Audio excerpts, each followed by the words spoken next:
कधी कधी असं होतं ना की आपण एकदम ब्लॉक होऊन जातो. विचारच करता येत नाही की एक्झॅक्टली आता आपल्याला काय करायला पाहिजे. सोल्युशन निघत नाहीत. असं वाटतं की चेकमेट झालाय. आता या परिस्थितीमधनं बाहेर पडणं फार अवघड आहे.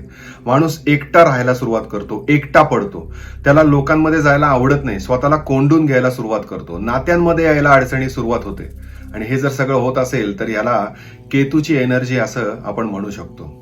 हे सिम्पटम्स आहेत केतू खराब झालेला असण्याचे. मग त्यासाठी आपण काय उपाय करायला पाहिजे?